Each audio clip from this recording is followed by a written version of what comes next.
जय जय श्री हरिवंश।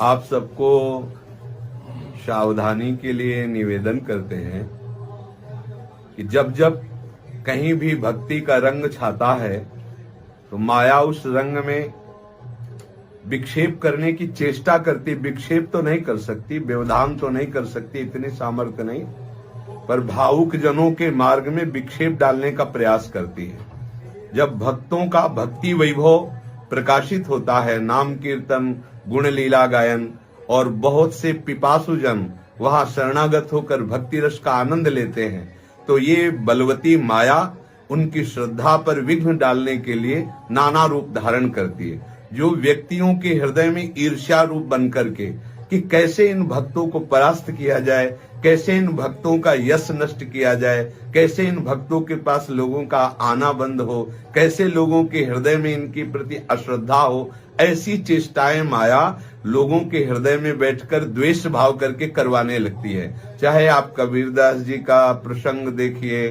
चाहे आप मीरा जी का प्रसंग देखिए, चाहे आप नरसिंह मेहता का प्रसंग देखिए, तो ये जो माया है ये सबसे पहले बुद्धि में आकर के मत्सरता और ईर्ष्या रूप धारण करके भक्त द्रोह रूपी महाअपराध प्रकट करती है।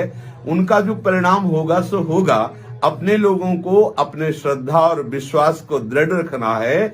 ऐसे लोगों के द्वारा किए हुए प्रचार प्रसार या गंदी भावनाएं या ऐसे लोगों के द्वारा जो दोष दृष्टि करके वर्णन की गई बातें हैं उन पर ध्यान नहीं देना है, क्योंकि उनका ध्यान हमें अपने भक्ति में आकर्षित करना है, ना कि उनके द्वारा दिए गए मायाकृत दोषों को अपने ध्यान में रखकर भक्ति का मार्ग बाधित करना है। ये कलिकाल है, ये ऐसा रचना रचेगा, ये ऐसा प्रचार प्रसार करवाएगा कि भक्ति का ह्रास हो, भक्ति रहित हृदय हो और व्यभिचार, पाखंड, नाटक इसकी बढ़ोतरी हो। इसलिए सबसे प्रार्थना है कि ऐसे लोगों की भावनाओं का किंचन मात्र ना श्रवण करें, ना मन में विचार करें, ना आदर करें, क्योंकि ऐसी भावनाओं से सतमार्ग नष्ट होता है। स्वयं तो सतमार्ग में चल नहीं सकते, पर सतमार्ग में चलने वालों के प्रति ये नाना प्रकार की कटु व्यवहार, प्रतिकूलता का व्यवहार, दोष दृष्टि का व्यवहार करते हैं और ऐसी बातें और ऐसी रचना करते हैं